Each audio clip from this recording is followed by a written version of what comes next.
लंकेश, आपने कहा कि शनिदेव की दृष्टि पिता महादेव पर पड़ने वाली थी और देवर्षि नारद जी के पास इसका समाधान भी था, तो उन्होंने पिताश्री को फिर क्या उपाय सुझाया लंकेश?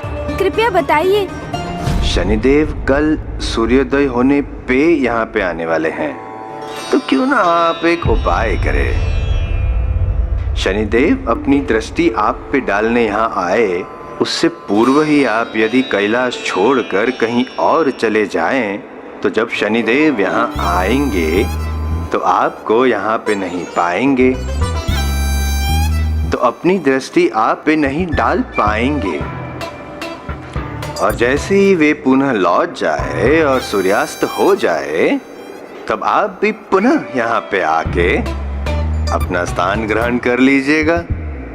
तब तक ये संकट टल चुका होगा और समस्त संसार को ये ज्ञात हो जाएगा कि शनिदेव अपनी दृष्टि से आपको प्रभावित नहीं कर पाए हैं। तो फिर पिताश्री ने क्या किया लंकेश? अगले ही दिवस प्रभु शिव शंकर शंभु सूर्य उदय के पूर्व ही कैलाश से दूर एक सघन वन में चले गए।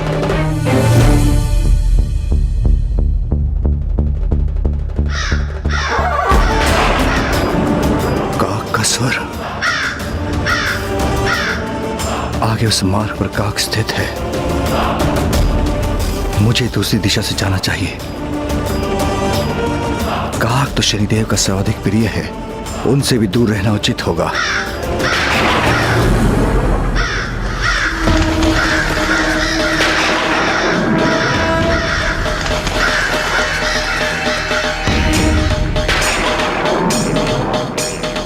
इस निर्जन मंदिर में कोई काग नहीं, मुझे वहीं जाकर स्थित होना चाहिए।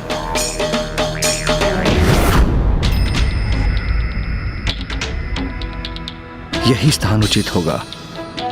यहां किसी की दृष्टि मुझ तक नहीं पहुंचेगी।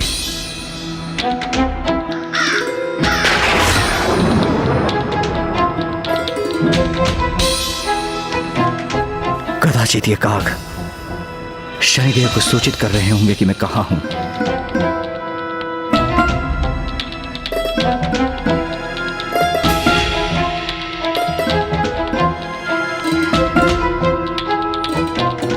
ये सर्वाधिक उचित स्थान प्रतीत होता है, क्योंकि यहां शनिदेव कभी नहीं आएंगे।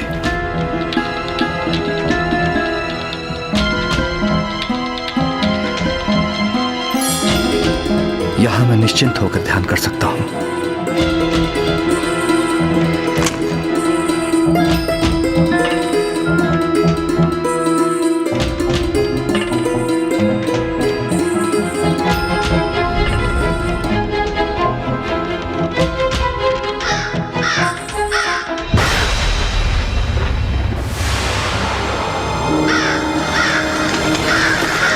कदाचित ये मेरी भूल थी। ये निर्जन मंदिर तो मेरा ही स्थान है, अर्थात मैं यहीं स्थित होऊंगा। इसका अनुमान लगाना अत्यंत सरल है, इसलिए शनिदेव मुझ तक बड़ी सहजता से पहुंच सकते हैं।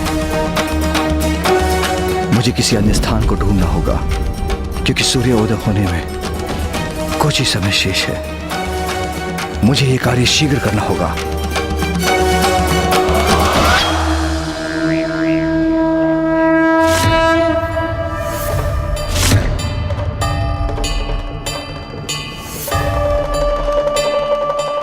इस विशालकाय पीपल वृक्ष पर तो शनिदेव के काग नहीं दिखाई दे रहे। मेरा यहां स्थित होना ही उचित होगा। शनिदेव की दृष्टि से दूर रहने के लिए मुझे स्थान प्राप्त हो ही गया। शनिदेव मुझे सर्वत्र ढूंढेंगे, किंतु यहां नहीं।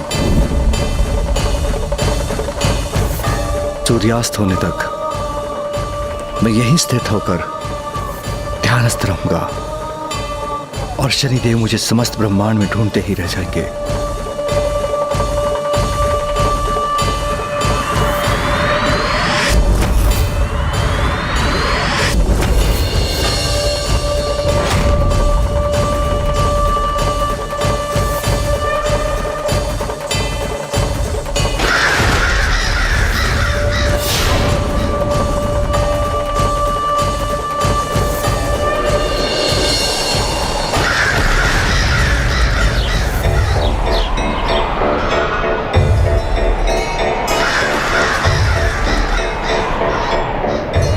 नाग स्वर कहां से आ रहा है?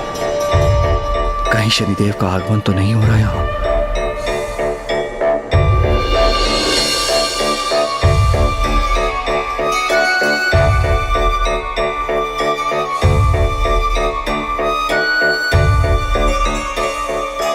नहीं, यहां तो कोई नहीं।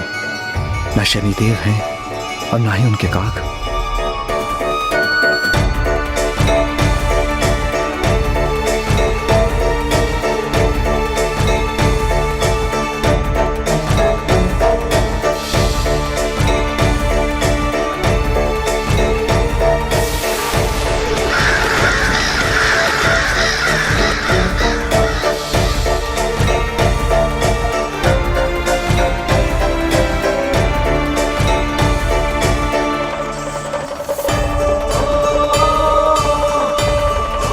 अब तो सूर्यास्त भी हो गया है, अर्थात दिवस का भी अंत हो गया। अब मुझे कैलाश लौटकर ही ध्यान करना चाहिए।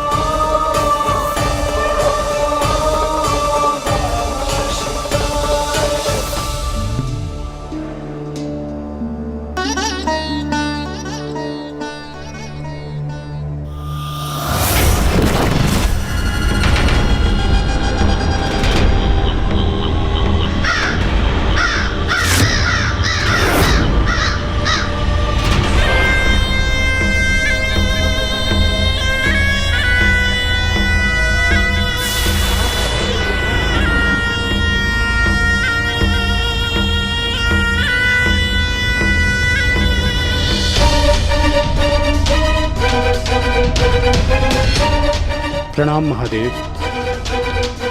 तो अंततः आप मुझे ढूंढने में सफल हो ही गए शनिदेव, किंतु अब तो दिवस बीत चुका है। मैं आपकी दृष्टि से सुरक्षित हो गया। हे देवाधिदेव महादेव, तनिक विचार करिए प्रभु कि यदि जगत पिता स्वयं अपना संपूर्ण दिवस एक वृक्ष के कोटर में छिपकर व्यतीत करने को विवश हो जाए, तो ये मेरी दृष्टि का प्रभाव ही तो है।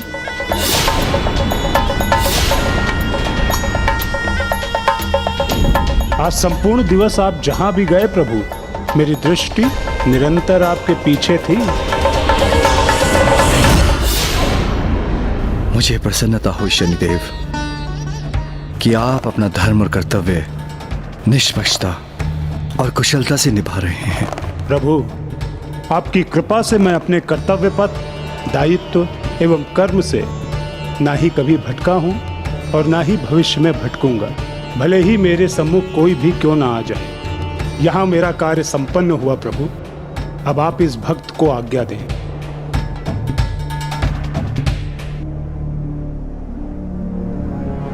कल्याण हो, कल्याण हो, कल्याण हो, कल्याण हो, कल्याण हो, कल्याण हो।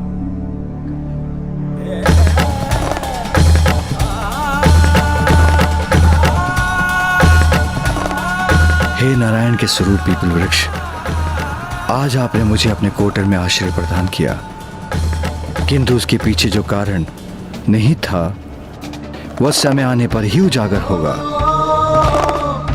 मैं आपको वरदान देता हूं, उचित समय पर शनि दृष्टि पर नियंत्रण प्राप्त करने में आपका प्रमुख योगदान होगा। किंतु ये कैसे संभव हो सकता था लंकेश? पिताश्री तो देवों के देव महादेव है, तो उन पर तो शनिदेव की दृष्टि का प्रभाव तो होना ही नहीं चाहिए था। आपके इस प्रश्न का उत्तर तो स्वयं बालक प्रभु पिपलाद ने दिया था गौरी पुत्र। आपका ये मिथ्या विश्वास आपकी अज्ञानता अथवा आपके दम का प्रमाण है, क्योंकि उस एक दिवस के लिए महादेव द्वारा कैलाश का परित्याग करने का कारण आप नहीं हैं। इसके पीछे का सत्य क्या था, अर्थात उस दिवस क्या घटित हुआ था, ये आप विस्तार से सुनिए। उस दिवस जब महादेव कैलाश लौटे। स्वामी, ये आपकी कैसी लीला है? यहाँ से प्रस्थान करना, भयभीत होने का प्रदर्शन करना, पीपल वृक्ष के कोटर में छिपना, ऐसा क्यों किया आपने स्वामी? जिन्हें आपने वरदान देकर देव पद की उपाधि प्रदान की, उन्हीं शनि देव से भयभीत होने का क्या कारण हो सकता है भला? सर्वथा उचित कहा आपने। शनिदेव को उनके पद पर मैंने ही स्थापित किया था। वो मेरी संतान के समान है और अपनी संतान को प्रोत्साहित करने हेतु एक पिता यदि भयभीत होने का भ्रम भी प्रकट कर दे तो उसमें अनुचित ही क्या है। और यदि मैं अपने वरदान की मर्यादा नहीं रखूंगा, शनिदेव को महत्व देकर एक उचित उदाहरण नहीं स्थापित करूंगा, तो साधारण मनुष्य शनिदेव के द्वारा अपने कर्मों के फल को प्राप्त करने के लिए कैसे सजग रहेंगे? कर्म फलदाता को पूज्य क्यों मानेंगे? आपका हृदय तो सभी के लिए स्नेह और दया से परिपूर्ण है, जिसके लिए आप अपनी संतानों के लिए कुछ भी कर सकते हैं। किंतु आज ये सत्य पुनः प्रमाणित हुआ है। महादेव आपसे भयभीत नहीं थे। उन्होंने उस दिवस जो कुछ भी किया आपकी मान, आपकी मर्यादा रखने के लिए किया। यही तो है महादेव की महानता। उचित है, महादेव हैं वो, देवों के देव, महानतम हैं वो। किंतु मैं भी तो अपने स्थान पर महान हूं। मैं पूर्ण निष्ठा के साथ सदैव अपने कर्तव्य का निर्वहन जो करता हूं, मैंने कब अपने धर्म, अपनी मर्यादा को भंग होने दिया है? आपने ऐसा कभी नहीं होने दिया शनिदेव, क्योंकि आप तो एक ऐसे गज के समान हैं जो अपनी उत्तेजना अवस्था में अपना नियंत्रण खोकर किसी अन्य जीव जंतु का ध्यान किए बिना समस्त वन को ही कुचल देता है।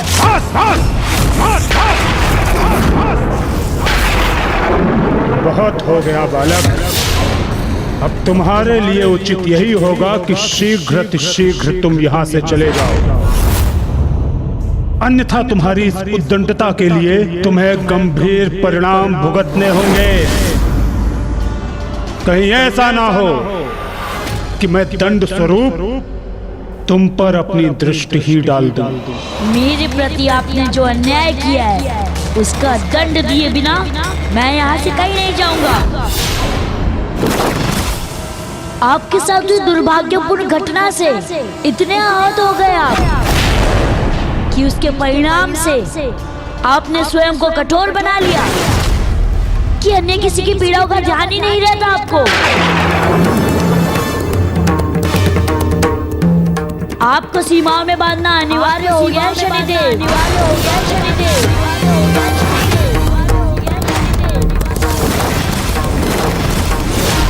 यदि आप एक गज के समान व्यवहार करने के हट पर टिके हैं तो मैं भी एक गजपाल के समान हूँ, जो महाकाय गज को भी बांधकर उसे नियंत्रित करने में सक्षम है।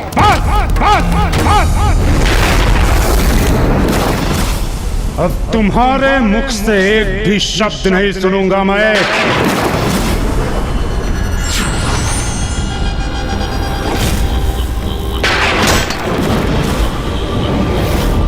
मेरे ही स्थान पर आकर मुझे अपमानित करने का दुस्साहस किया तुमने। तुम मात्र एक उद्दंड बालक हो। मुझे नियंत्रित करने चले हो तुम, मुझे नियंत्रित करने चले हो तुम, मुझे नियंत्रित करने चले हो तुम।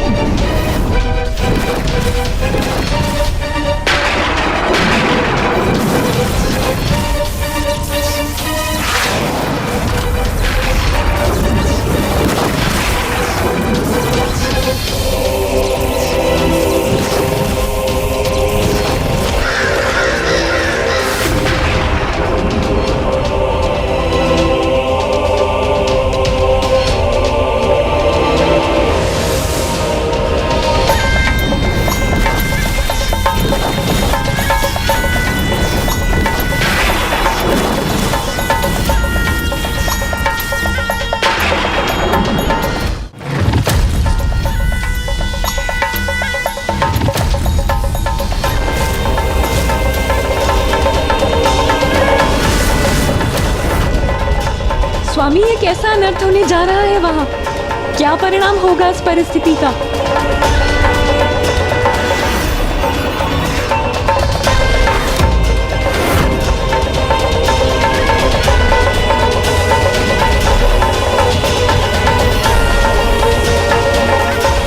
मेरी दृष्टि के प्रभाव से आज तक कोई नहीं बच सका है बालक, और तुम भी नहीं बच पाओगे।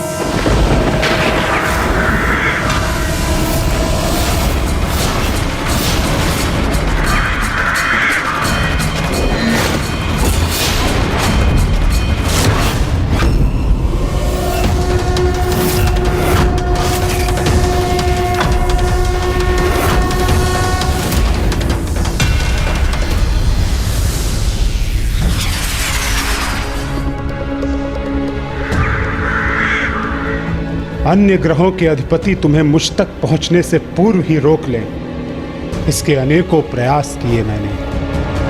तुम्हें चेतावनियां देकर, तुम्हें समझाने का, तुम्हें सावधान करने का प्रयास किया मैंने, किंतु तुमने मेरी एक न मानी, ना ही मेरी किसी चेतावनी को समझे और ना ही मेरे सावधान करने पर रुके। अंततः वही हुआ जो मैं कभी नहीं चाहता था।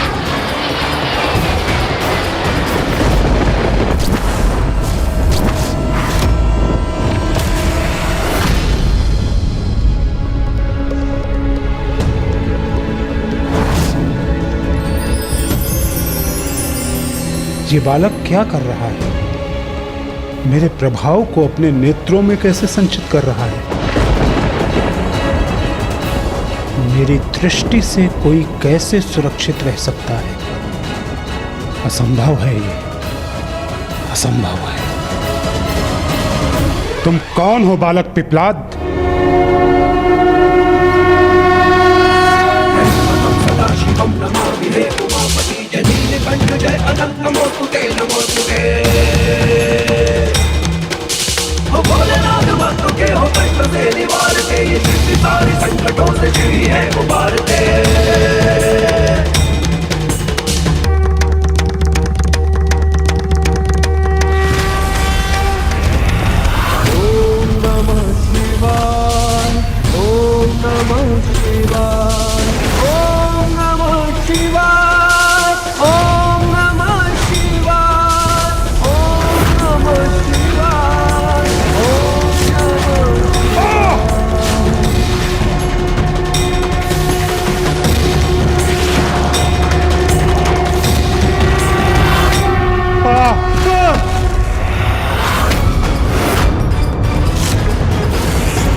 आहत हुआ हूं मैं।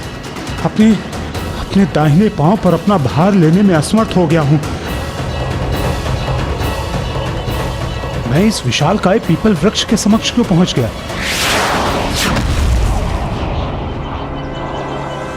मैं कौन हूँ ये ज्ञात करना चाहते थे ना आप?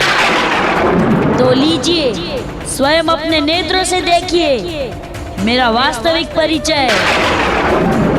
मैं वो बालक हूँ जिसकी माता ने जन्म लेते ही उसका परित्याग कर जगत से प्रस्थान करने में विवश हो गई, क्योंकि उन पर आपकी कुदृष्टि का प्रभाव था शनिदेव। मैं वो बालक हूँ जो मात्र अपनी माता की ममता से वंचित नहीं रहा, अपितु मेरे पिता को भी अस्थियों का दान करने हेतु अपने प्राण त्यागने पर विवश होना पड़ा, क्योंकि उन पर भी आपकी दृष्टि का प्रभाव था।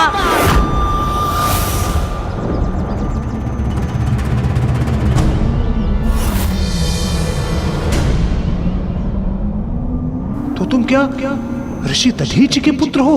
हाँ शनिदेव, मैं वही बालक हूँ जो पीपल वृक्ष के पत्रों से अपना पोषण प्राप्त करने पर विवश हुआ था, क्योंकि मेरे समस्त परिवार पर आपकी कुदृष्टि का प्रभाव था। आपकी कुदृष्टि से स्वयं महादेव को भी दर्शाना पड़ा। वो आपके भय से पीपल वृक्ष के कोटर में छुपे हैं। उस पीपल वृक्ष को महादेव द्वारा दिए गए वरदान के सार्थक हेतु मैं आज आपको यहीं आपके अन्याय का दंड दूंगा। मेरी दृष्टि के कारण तुम्हारे माता पिता के साथ जो कुछ भी हुआ उसका मुझे दुख अवश्य है,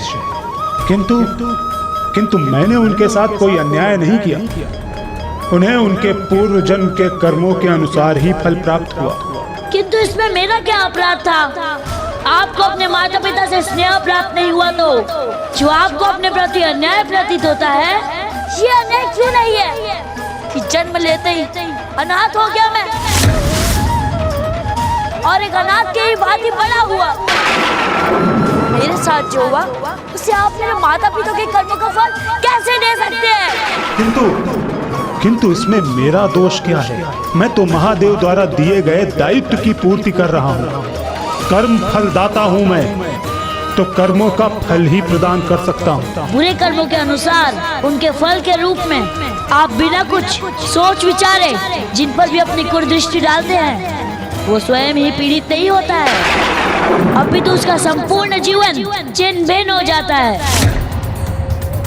उसके साथ उसका परिवार नष्ट हो जाता है, उनका भी अस्तित्व मिट जाता है, और इस कारण वो अपने अच्छे कर्मों को भी भोगने में असमर्थ हो जाते हैं। क्या आपने कभी सत्य पर ध्यान दिया है शनिदेव?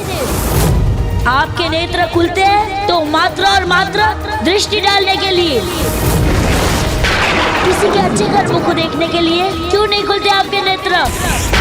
आपने मेरे पिता ऋषि दधीचि पर उनके पूर्व जन्म के कर्मों के अनुसार उन पर अपनी दृष्टि का बोझ तो डाल दिया, किंतु उन पुण्य कर्मों का फल कहाँ दिया, जिनके कारण आज ये सृष्टि सुरक्षित है? आपने मेरी माता के पूर्व जन्म के बुरे कर्मों के अनुसार उनके भाग्य को नियत किया और उन पर भी दृष्टि डाल दी।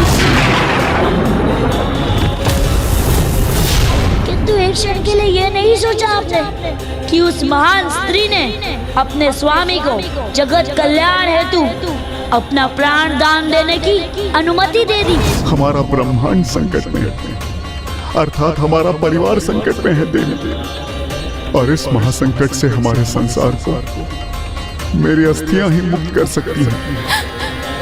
इसीलिए मुझे देवताओं को अपनी अस्थियां दान करने की अनुमति दे दीजिए देवी। इतना महान कर्म किया है उन्होंने, इसका कोई फल कहाँ आपने दिया शनिदेव?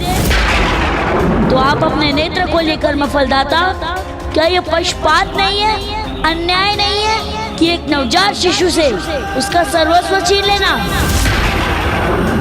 क्या ये अन्याय नहीं है? बताइए मुझे। खोलिए अपने नेत्र और मुझे अपने प्रश्नों का उत्तर दीजिए शनिदेव।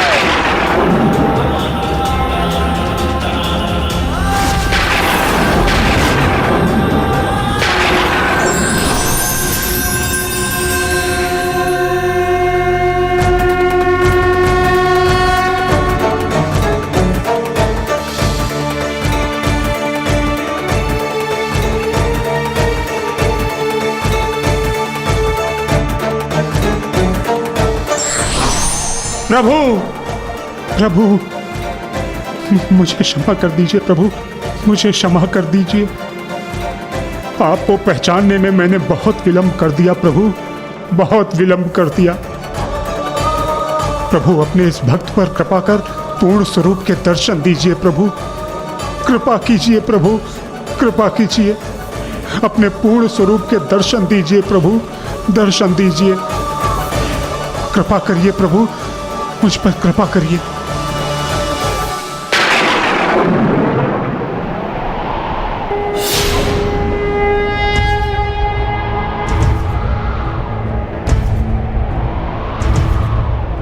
त्रयंबकं सदाशिवं नमामि हे उमापति जनीलकंठ जय अनंत नमोस्तुते नमोस्तुते। हो भोलेनाथ भक्तों के हो कष्ट से निवारते, ये सृष्टि सारी संकटों से शिव ही है उबारते। कठोर दंड से शनि के विष्णु त्रस्त जब हुआ, दधीच पुत्र बन प्रभु ने पृथ्वी के जन्म लिया। पीपल के वृक्ष के तले ही आपका पालन हुआ है, रूप पिप्पलाद का तभी से आपको मिला। ओम नमः शिवाय, ओम नमः शिवाय, ओम नमः शिवाय,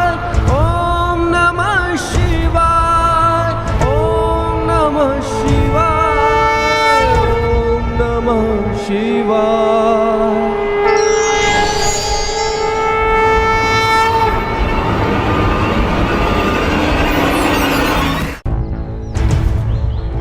त्र्यंबकं सदाशिवं नमामि हे उमापति जय नीलकंठ जय अनंत नमोस्तुते नमोस्तुते।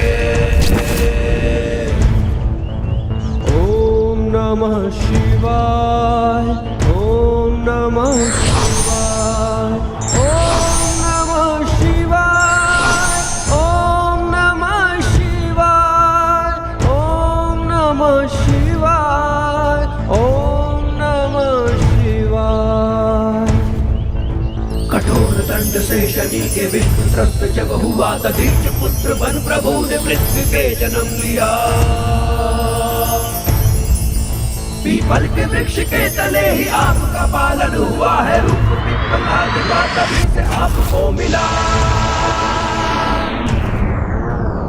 ओम नमः शिवाय ओम नमः शिवाय ओम नमः शिवाय ओम नमः शिवाय ओम नमः शिवाय ओम नमः शिवाय।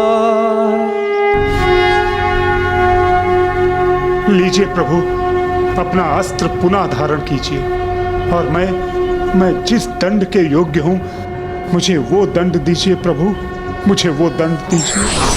चंद्रशेखर चंद्रशेखर चंद्रशेखर रक्ष मां चंद्रशेखर चंद्रशेखर चंद्रशेखर पाहि मां। मुझे दंडित कीजिए प्रभु, मुझे दंडित कीजिए।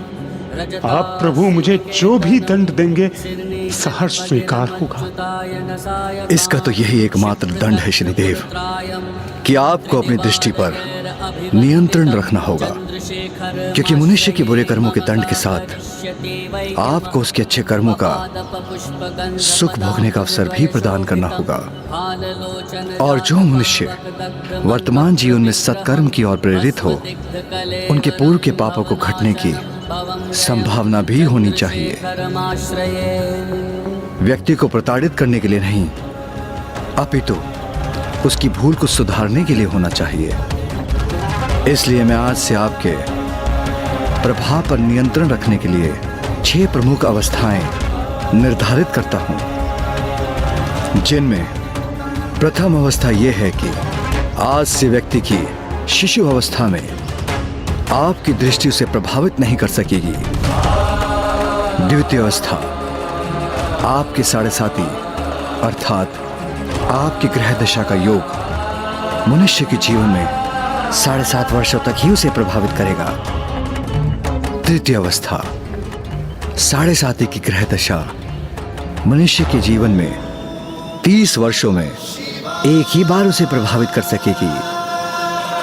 चतुर्थ अवस्था 7.5 का ये योग क्रमशः 3 चरणों में प्रकट होगा। लोह जो अत्यंत कठिन होगा, ताम्र जिसका प्रभाव मध्यम स्तर का होगा, और स्वर्ण जो सुख में फल देकर जाएगा। पंचम एवं अत्यंत महत्वपूर्ण अवस्था यह है, मनुष्य की कुंडली में आपकी महादशा मात्र 18 वर्षों के लिए ही हो सकेगी, और इस महादशा में आप मनुष्य के कर्मों के अनुसार उसे फल प्रदान करेंगे। और षष्ठम अवस्था यह है कि मनुष्य अपने पूर्व कर्मों का प्रायश्चित कर यदि अपने कर्मों को सुधारने हेतु पूर्ण निष्ठा और समर्पण भाव से कुछ निर्धारित उपाय करेगा, तो आप उस पर अपनी दृष्टि के प्रभाव को क्षीण कर लेंगे। और ये 6 प्रमुख उपाय इस प्रकार होंगे। प्रथम, पीपल के वृक्ष को रोपना एवं नियमित रूप से जल देकर उसे सींचना, उसकी देखरेख करना। द्वितीय, संध्या के समय पीपल वृक्ष के नीचे तिल के तेल का दीपक प्रज्वलित करना और आपके नाम का जाप करते हुए पीपल वृक्ष की परिक्रमा करना। तृतीय, दीन दुखियों की सहायता करने हेतु काले वस्त्र एवं घड़ाऊ आदि का दान देना। चतुर्थ, गौ माता की पूजा करना और सभी प्रकार से उनकी सेवा करना, श्वान एवं काक को आहार प्रस्तुत करना। पंचम, समाज में निसहाय आश्रय विहीन मनुष्य की सहायता एवं सेवा करना। और षष्ठम, सत्कर्म करते हुए अपने समस्त कर्तव्यों को निष्ठापूर्वक निभाना। जो भी इन उपायों को करेगा उन पर आप अपनी दृष्टि के प्रभाव को अवश्य क्षीण करेंगे। कहिए शनिदेव, आपको स्वीकार है दंड?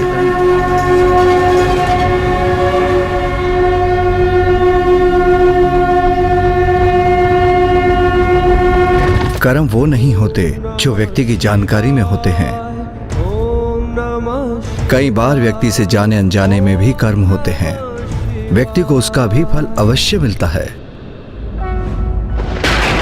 इस संबंध में मैं आपको ऋषि करमदास की कथा सुनाता हूँ। कर्पूर गौरम करुणावतारम संसार सारम भुजगेंद्रहारम सदा वसंतम हृदयारविंदे भवम भवामी सहितम नमामि। ऋषिवर, यजामहे सुगंधिम पुष्टिवर्धनम प्रभु प्रभु, प्रणाम प्रभु। मैं आपके दर्शन पाकर कृतार्थ हुआ प्रभु, कृतार्थ हुआ। ऋषिवर, मैं आपकी तपस्या से प्रसन्न हुआ। कहिए, क्या वरदान चाहते हैं आप? मैं आपसे क्या वरदान मांगू प्रभु? मुझे तो आप पर अटल आस्था है और मेरा ये विश्वास है कि मेरे कर्मों के अनुसार मुझे सुफल प्राप्त होगा। इसीलिए प्रभु, मेरी 12 वर्षों की इन कठोर तपस्या के फलस्वरूप आप मेरे पूर्व के बुरे कर्म मिटाने का वरदान दीजिए, जिससे मैं पुनः आपकी तपस्या में लीन होकर सत्कर्म करने में सक्षम बन सकूं। ऋषिवर, आप मुझसे जो वरदान मांग रहे हैं उस पर पुनः विचार कर लीजिए, क्योंकि मनुष्य के कर्मों के फल का निर्धारण मेरी इच्छा अनुसार हो, यही उचित है। प्रभु, मैं अपने कर्मों के आधार पर स्वयं को आपके धाम पहुंचाने के योग्य बनाना चाहता हूं। इसीलिए मेरी तपस्या के फल स्वरूप आप मेरे पूर्व के बुरे कर्म नष्ट करने का वरदान दीजिए, और फिर यदि कुछ कर्म शेष भी रह गए तो मैं पुनः आपकी तपस्या करूंगा। और इस प्रकार मैं जब तक अपने समस्त बुरे कर्म मिटाकर आपकी शरण में रहने का अधिकार प्राप्त नहीं कर लेता, तब तक मैं इसी प्रकार, इसी विचार पर दृढ़ रहकर अपने कर्म अर्थात अपनी तपस्या में टिका रहूंगा। ऋषिवर, इसका परिणाम विपरीत भी हो सकता है। मैं कुछ समझा नहीं प्रभु। आप तो मुझसे अपने बुरे कर्मों को मिटाने का वरदान पाने पर ही अडिग हैं, जिससे आप पुनः मेरी तपस्या कर मेरे निकट पहुंच सके। किंतु यदि मैं आपके पूर्व के बुरे कर्मों को मिटा भी दूं, तो इस तपस्या की अवधि में आपने इस पर्वत को अपनी तपोशक्ति का भार सहने पर विवश कर इसे अपार कष्ट दिया है। इसलिए आपकी इस तपस्या की अवधि में आपसे हुए बुरे कर्म के फल को भोगने हेतु आपको इस पर्वत को 12 वर्षों तक अपने शीश पर धारण करना होगा। जो आज्ञा प्रभु। तो देखा आपने शनिदेव, व्यक्ति का कर्म फल वो व्यक्ति के कर्म फल ही हैं जो उसे मिले वरदान को श्राप एवं श्राप को वरदान बना सकते हैं। किसी को दंड या फल देते समय आपको इस सत्य का भी सदा स्मरण रखना चाहिए। मैं समझ गया प्रभु, ये आपका दंड नहीं अपितु ये तो वरदान है मेरे लिए। आपके द्वारा मुझे नियंत्रित किए जाने के फलस्वरूप अब मुझसे कभी किसी प्राणी के लिए अन्याय नहीं होगा। आपके ऐसे वरदान रूपी दंड के लिए मैं आपको शत शत नमन करता हूं प्रभु, शत शत नमन करता हूं।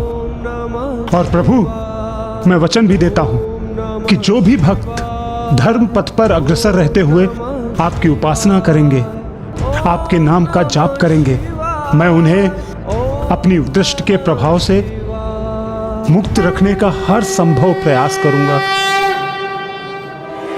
प्रभु, स्वामी की जिस दृष्टि को आपने अभी नियंत्रित किया, उसे मैंने ही श्रापित कर अनिष्टकारी बना दिया था।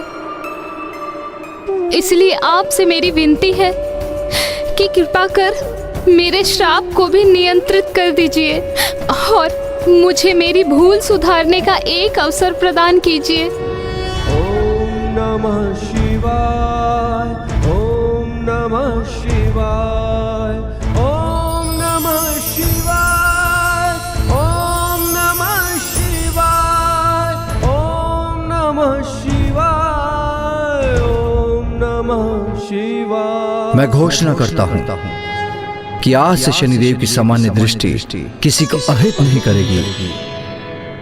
जब आपकी वक्र दृष्टि किसी पर लक्षित होगी तभी उसका अनिष्ट होगा। इसलिए शनिदेव देवी, आज से आप दोनों एक दूसरे के साथ निश्चिंत होकर सुखमय जीवन व्यतीत कर सकेंगे। जय नाथ निहाल।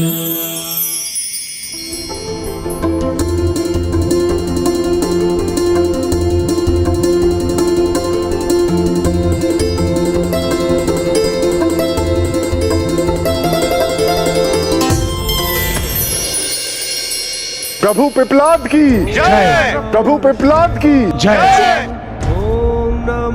आज जय जयकार तो यहाँ शनिदेव की होनी चाहिए। आज के पूर्व शनिदेव की दृष्टि पर नियंत्रण अवश्य नहीं था, किंतु इन्होंने कर्म की प्रधानता से कभी मुख नहीं मोड़ा, कभी किसी के साथ किसी प्रकार का पक्षपात नहीं किया। कर्म फलदाता होने के नाते अपने कर्मों से कभी पीछे नहीं हटे। ऐसे देवता तो ईश्वर के समान उपाधि पाने के योग्य हैं।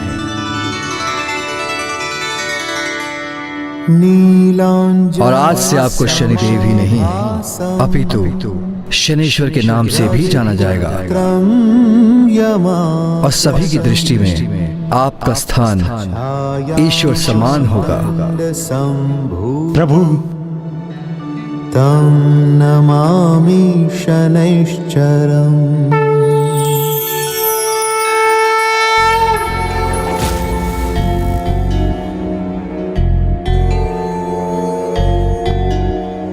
यः पुरा नष्ट राज्याय नलाय प्रददौ किल स्वप्ने तस्मै निजं राज्यं स मे सौरिः प्रसीदतु। केशनीलाञ्जन प्रख्यममन चेष्टा प्रसारिणं छाया मार्तण्ड सम्भुतं नमस्यामि शनैश्चरम्।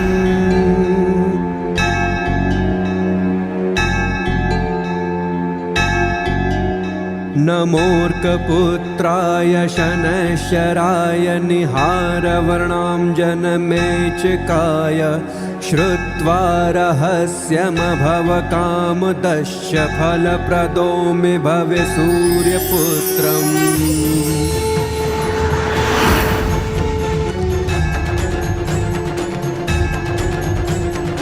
नमस्ते मन्दसंज्ञाय शनैश्चर नमोऽस्तु ते प्रसादं कुरु देवेश दीनस्य प्रणतस्य च।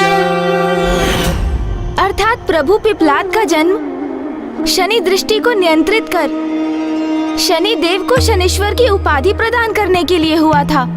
हाँ गौरी पुत्र, अपने पिपलाद अवतार में सर्वप्रथम प्रभु ने काल सर्प योग को नियंत्रण करने के उपरांत शनि दृष्टि को भी नियंत्रण किया और मनुष्य को मानवता की एक सीख भी प्रदान की, जिसके अनुसार शक्तिशाली व्यक्ति के लिए अति आवश्यक है कि वो अपनी शक्तियों पर नियंत्रण रखे, अन्यथा उनकी शक्तियों का प्रयोग भलाई के स्थान पर बुराई के लिए ही होता है। ओम नमः शिवाय, ओम नमः शिवाय, ओम नमः शिवाय, ओम नमः शिवाय, ओम नमः शिवाय। प्रणाम प्रभु। कल्याण हो।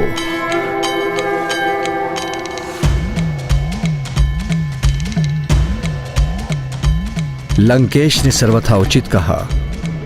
अपनी शक्ति के सदुपयोग के प्रति सभी को सदैव सजग रहना चाहिए।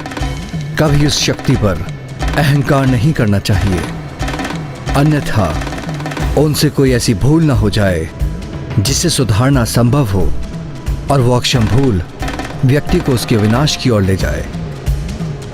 प्रभु के ये सीख यदि लंकेश आत्मसात कर ले तो उनका उद्धार हो जाए। मात्र शक्ति ही नहीं, नियंत्रण तो जीवन के प्रत्येक पक्ष में होना चाहिए, क्योंकि व्यक्ति के क्रोध, जीवा, इच्छाओं पर नियंत्रण ना होने से वो अन्य मनुष्य को कष्ट देता है, उन पर अन्याय करता है जो धर्म के विरुद्ध होता है।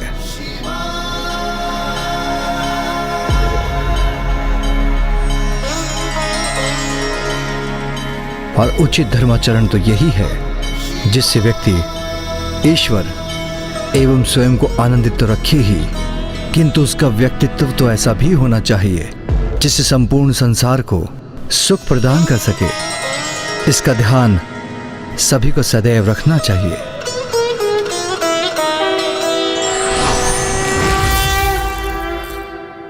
आपने सुना गौरी पुत्र, प्रभु पिपलाद ने अपने वचनों से आपको ही सीख दी है। कहीं आप अपने सुपथ से भटककर कोई भूल तो नहीं करने जा रहे हैं? लंकेश कदाचित स्वयं में कोई सुधार नहीं लाएंगे। प्रभु पिपलाद के उदाहरण से भी ये स्वयं को नियंत्रित करने का अर्थ नहीं समझ सके। तो ये थी कथा मेरे प्रभु महादेव शिव शंकर शंभु के 19 अवतारों में से प्रथम अवतार प्रभु पिपलाद की, जिनकी दया दृष्टि से शनिदेव शनेश्वर कहलाए। जय शिव शंकर शंभु। लंका के मार्ग में अभी दूरी शेष है गौरी पुत्र, हमें शीघ्रता करनी चाहिए। दशानन, जल ग्रहण कीजिए। आप चिंता मत कीजिए लंकेश, प्रभु महादेव की महिमा का गुणगान करते हुए अर्ध दिवस में हम लंका के लिए आधा मार्ग पूर्ण कर चुके हैं और दिवस के अंत होने तक हम लंका भी अवश्य पहुंच जाएंगे।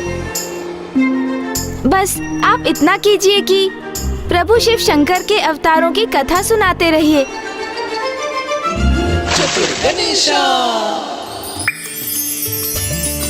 कलश से जल छलका तो कीचड़ उत्पन्न हो गया।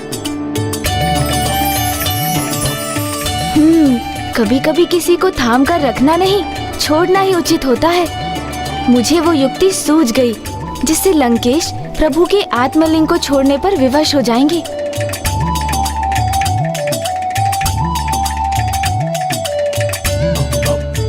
और अपना ये उद्देश्य कदाचित इस कलश को छोड़ने से ही प्राप्त कर सकूंगा मैं। ओह, मेरा कलश! आप चिंता मत कीजिए लंकेश, मैं अपना कलश ढूंढ कर ले आऊंगा। आप आगे बढ़िए। उचित है गौरी पुत्र, मैं और विलंब नहीं कर सकता।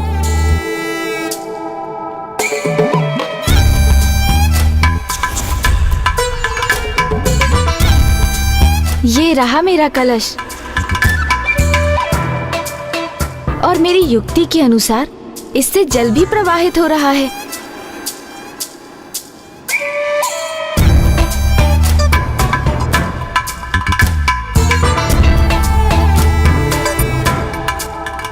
हे गंगा मैया, आप अपने इस जल प्रवाह को लंकेश रावण से आगे पहुंचा दीजिए, जिससे वहाँ कीचड़ का दलदल उत्पन्न हो जाए और लंकेश उसमें धंसने लगे और मुझे प्रभु के आत्मलिंग को सौंप दें, अथवा आत्मलिंग को सुरक्षित रखने हेतु उन्हें स्वयं यहाँ भारत भूमि में ही स्थित कर दें।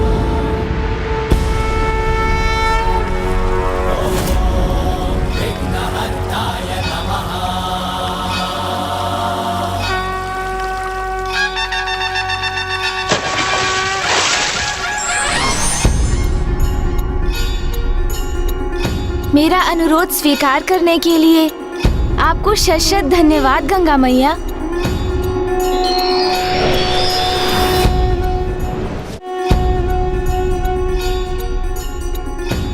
क्या हुआ गौरी पुत्र, कहाँ रह गए आप?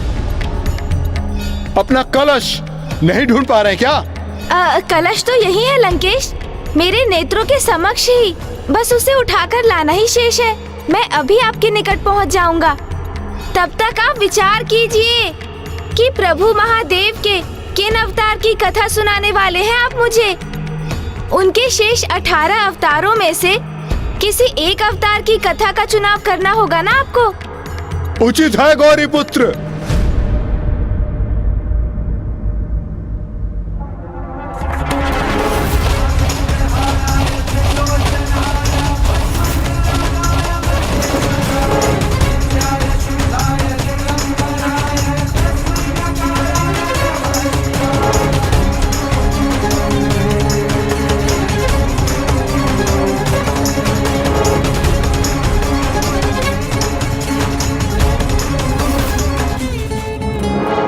लंकेश प्रभु के विचारों में ऐसे खो गए हैं कि उन्हें ये भी ध्यान नहीं है कि वो दलदल की ओर बढ़े जा रहे हैं।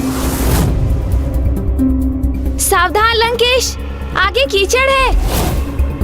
ये साधारण कीचड़ मुझे क्या रोकेगा गौरी पुत्र? आप अवश्य सतर्क होके आइएगा।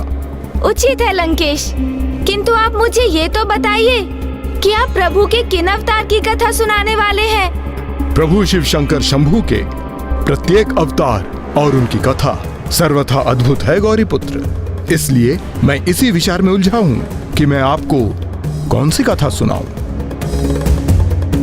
आप निश्चिंत रहिए गौरी पुत्र, मैं अभी ये कीचड़ को कुछ ही समय में पार कर लूंगा।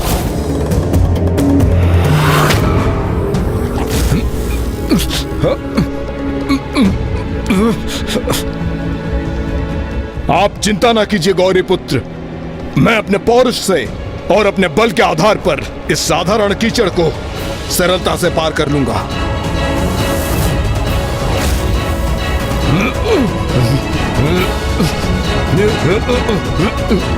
प्रभु के आत्मलिंग को सहज के रखना होगा। ओम नमः शिवाय, ओम नमः शिवाय। लंकेश, आप तो इस कीचड़ से सुरक्षित निकलने के स्थान पर इसमें और धंसते जा रहे हैं। आप भूल रहे हैं गौरी पुत्र, लंकेश रावण हूं मैं। ऐसा साधारण दलदल मुझे अधिक समय तक उलझा कर नहीं रख सकता। आप देखते जाइए गौरी पुत्र, मैं कैसे कुछ ही समय में इससे बाहर निकल आता हूं।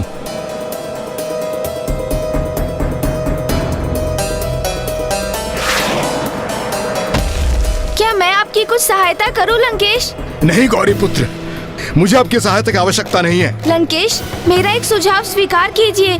आप प्रभु के आत्मलिंग को मुझे सौंप दीजिए और मेरा हाथ थाम कर आप बाहर आ जाइए। नहीं, मैं आत्मलिंग तो किसी को नहीं दूंगा और मैं स्वयं अपना ध्यान रखने में सक्षम हूँ। हट मत कीजिए लंकेश, प्रभु पिपलाद के उन वचनों का स्मरण कीजिए जब उन्होंने कहा था कि हमें ये सीख भी अवश्य प्राप्त करनी चाहिए कि कब किसे थाम कर रखना और कब उसे छोड़ देना उचित होता है। मुझे भली भांति स्मरण है गौरी पुत्र, किंतु ये अभी छोड़ने का समय नहीं है। मुझे पूर्ण विश्वास है गौरी पुत्र, मैं इस दलदल से अवश्य बाहर निकलूंगा। और यदि किसी कारण ऐसा नहीं हुआ तो मैं अपनी अंतिम श्वास तक प्रभु शिव शंकर शंभू के आत्मलिंग को स्वयं से कदापि विलग नहीं करने दूंगा। लंकेश, ये दलदल तो संकटमय प्रतीत हो रहा है, इसलिए मैं पुनः कह रहा हूँ आपसे, आप प्रभु के आत्मलिंग को मुझे सौंप दीजिए और मेरा हाथ थामकर मुझे आपको इस दलदल से बाहर निकालने में सहायता करने दीजिए। अन्यथा आपका ये हट आपको और प्रभु के आत्मलिंग को क्षति पहुँचाने का कारण बनेगा। भले ही मेरे ऊपर कैसा भी संकट आ जाए, मैं कदापि विचलित नहीं होऊंगा गौरी पुत्र। और अब ये आत्मलिंग लंका पहुंचने को उपरांत ही मेरे हाथों से नीचे उतरेगा। जय शिव शंकर शंभू। इस दलदल के कारण असफल होना स्वीकार नहीं है मुझे। मैं प्रभु के आत्मलिंग को लंका पहुंचा कर ही रहूंगा। इसे इनकी निष्ठा कहो अथवा हट, यदि ऐसी एकाग्रता से कोई धर्म का कार्य करे तो वो तो संसार का महान धर्मात्मा बन जाए। लंकेश, मैं आपसे पुनः एक बार अनुरोध कर रहा हूँ, मुझे आपकी सहायता करने दीजिए। आत्मलिंग को मुझे सौंप दीजिए आप। और मैं भी पुनः कह रहा हूँ कि जब तक मेरा जीवन शेष है मैं आत्मलिंग को कदापि नहीं छोड़ूंगा।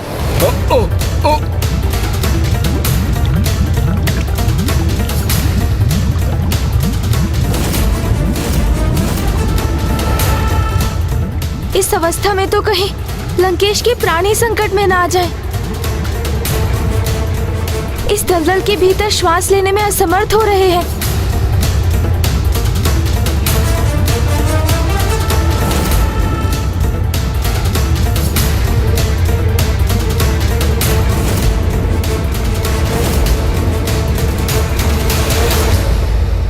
कहीं प्राणवायु से वंचित हो जाने के कारण वो अपने प्राण ही ना खो बैठे।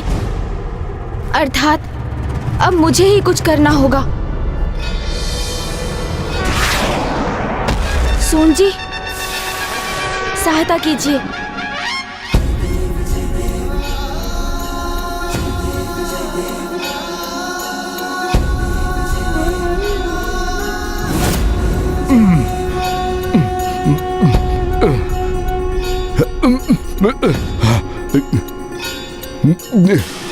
अपने प्राणों की चिंता किए बिना अपने लक्ष्य के प्रति अटूट निष्ठा एवं एकाग्रता का प्रदर्शन कर लंकेश ने एक बार फिर मुझे इनका विघ्नकर्ता बनने के स्थान पर विघ्नहर्ता बनने पर विवश कर दिया। आपको इस कीचड़ से तो बाहर निकाल दिया मैंने लंकेश, अब इस कीचड़ को भी आपसे विलग करने की अनुमति दीजिए मुझे।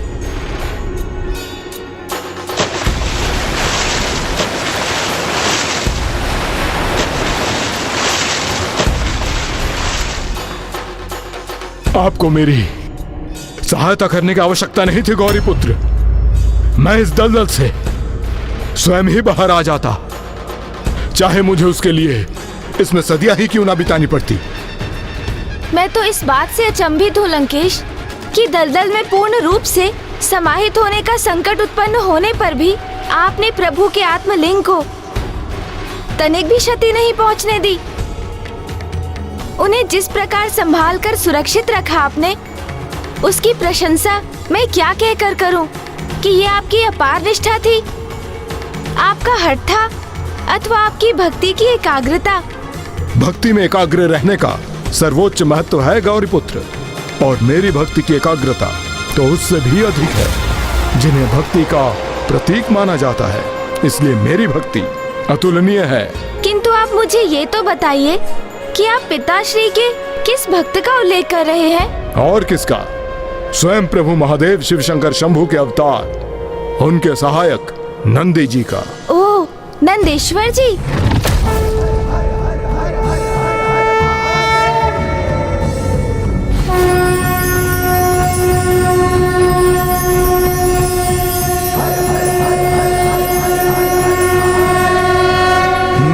फिर तो आप अगली कथा उन्हीं की सुनाइए लंकेश। गौरी पुत्र, प्रभु शिव शंकर शंभू के और भी तो अन्य अवतार हैं। नंदी जी की कथा के पूर्व आप उन अवतारों की तो कथा सुन लीजिए। अब जब नंदी जी का प्रसंग आपने आरंभ कर ही दिया है, तो सर्वप्रथम उन्हीं की कथा सुना दीजिए ना लंकेश। और इसमें तो आपको कोई भी संकोच नहीं होना चाहिए लंकेश, क्योंकि अभी आपने स्वयं ही कहा है कि नंदेश्वर जी भी पिताश्री के अन्य अवतार ही हैं। विचित्र बात है गौरी पुत्र, जिस प्रकार आप नंदी की कथा सुनने के लिए आतुर हो रहे हैं, उसी प्रकार एक समय में मेरे प्रभु महादेव शिव शंकर शंभू अपने इस अवतार के लिए आतुर हो रहे थे। अच्छा, किंतु क्यों हुआ था ऐसा लंकेश? क्योंकि उस समय समस्त भक्त प्रभु की आराधना अथवा तपस्या किसी न किसी वरदान की आशा में ही करते थे, किंतु प्रभु महादेव शिव शंकर शंभू तो बस इतना ही चाहते थे कि उनसे जुड़ाव हेतु उनका कोई परम भक्त उनकी भक्ति में लीन रहे और मेरे समान संसार के समक्ष प्रभु की भक्ति का सर्वोच्च उदाहरण प्रस्तुत करे। किंतु दुर्भाग्यवश उस समय मेरा जन्म ही नहीं हुआ था। किंतु इससे नंदी जी की कथा और उनके अवतार का क्या संबंध है? प्रभु महादेव शिव शंकर शंभू को मेरे समान परम भक्त का साथ प्राप्त हो, इसलिए नंदी जी को अवतार तो लेना ही था, क्योंकि वो पूर्ण समर्पण भाव से एकाग्रचित्त होकर प्रभु की निस्वार्थ भक्ति का उदाहरण देने जा रहे थे। किंतु वो एक ऐसे परम भक्त का साथ पाने के लिए प्रभु महादेव शिव शंकर शंभू का तत्पर होना आपकी माता के रोष का कारण बना।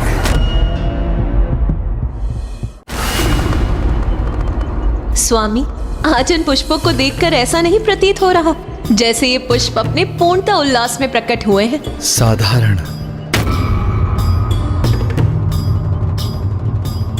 स्वामी को ये पुष्प मात्र साधारण ही प्रतीत हो रहे हैं। आज का दिवस मुझे अन्य दिवसों से भिन्न प्रतीत हो रहा है ना स्वामी? शांत।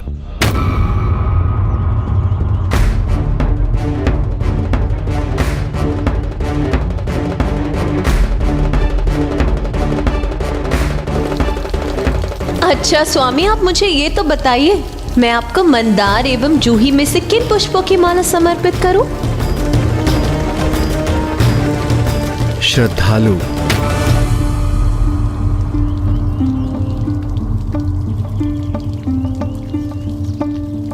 मेरी उत्सुकता शांत करने की कृपा कीजिए स्वामी। आपको कौन अधिक प्रिय है, मैं अथवा ये पुष्प? कोई ऐसा जो सबसे भिन्न हो। भिन्न हो? संपूर्ण जगत में सबसे विशेष। मैं आपसे प्रश्न कुछ और पूछ रही हूँ और आप उत्तर कुछ और दे रहे हैं स्वामी। स्वामी, आप मुझे ये तो बताइए कि आपको क्या हुआ है, किस विचार में डूबे हैं आप? साधारण, शांत, श्रद्धालु, भिन्न, क्या अर्थ है इनका? मुझे ज्ञात नहीं कि मैं कैसे कहूँ, कैसे समझाऊं आपको मैं किसके विचित्र विचारों में लीन हूँ। आपके मन में जो भी है आप मुझे नहीं तो किसे बताएंगे स्वामी? इसीलिए आपके मन में जो भी विचार है मुझे बताने की कृपा कीजिए। मुझे ज्ञात नहीं कि मैं आपको अपना अनुभव कैसे समझाऊं। ये सत्य है कि आप मेरी अर्धांगिनी हैं, मेरे साथ हैं, किंतु कुछ समय से मुझे अपना जीवन एकाकी प्रतीत हो रहा है।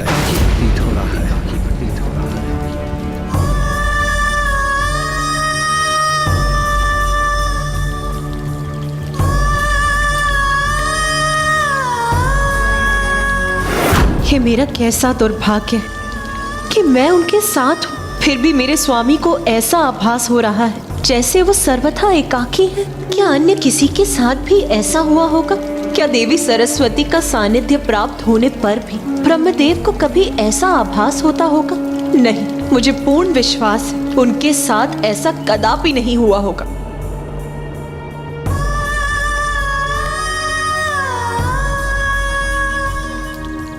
क्या देवी लक्ष्मी के उनके साथ होने पर भी क्या भ्राता श्री हरि नारायण को कभी ऐसे एकाकीपन का अनुभव हुआ होगा?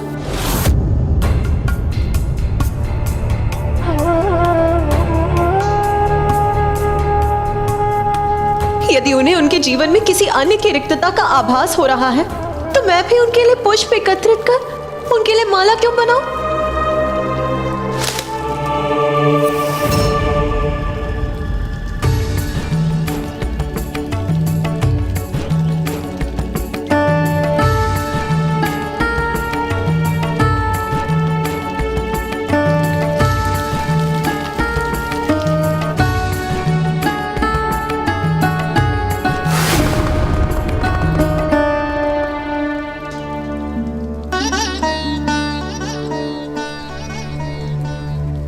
मेरे यहाँ होते हुए भी यदि स्वामी को ऐसा प्रतीत हो रहा है कि वो यहाँ एकाकी है, जैसे मैं उनके लिए अदृश्य हो गई हूँ, तो फिर ठीक है, मैं भी उनसे अपने नेत्र फेर कर उनकी ओर देखूंगी भी नहीं।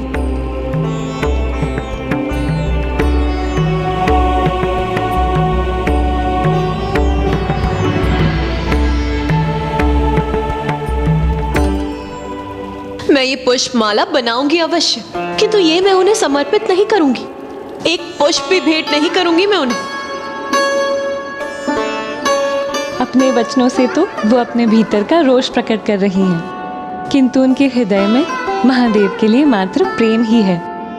यही तो है उनके प्रेम की सुंदरता कि अपने रोष की इस अवस्था में भी अपने आप को प्रभु की सेवा करने से कहाँ रोक पा रही हैं वो।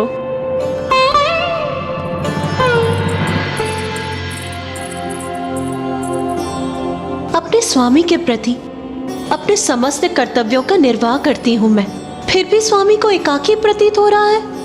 अपने जीवन में किसी अन्य की आवश्यकता का आभास हो रहा है। उचित है, फिर आज से मैं स्वामी के भोजन की तनिक भी चिंता नहीं करूंगी।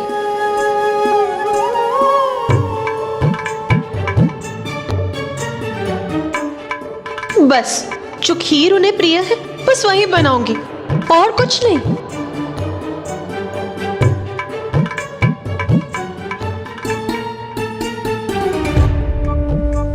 उनके कारण अपना एक भी अश्रु नहीं छलकने दूंगी मैं। प्रतीत होता है स्वामी कि प्रभु महादेव एवं देवी पार्वती के मध्य अकारण ही कोई मतभेद उत्पन्न हो गया है। कदाचित देवी पार्वती महादेव को समझने में कोई भूल कर रही हैं, इसलिए इतनी दुखी हैं। इसलिए मुझे उनके निकट जाकर उन्हें समझाना चाहिए, क्योंकि देवी पार्वती तो जगत जननी है।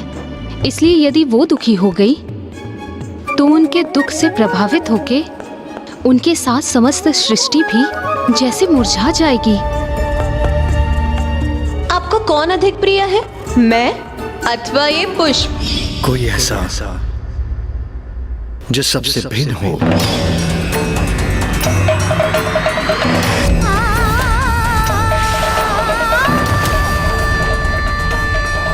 एक विचित्र, एक अपूर्णता का आभास हो रहा है। मुझे अपना जीवन एकाकी प्रतीत हो रहा है। एकाकी। उचित है फिर, यदि स्वामी को एकाकीपन का इतना ही आभास हो रहा है, किसी को मेरी आवश्यकता कैलाश में ही नहीं है, तो मैं भी अपने पिताश्री के यहाँ चली जाऊंगी।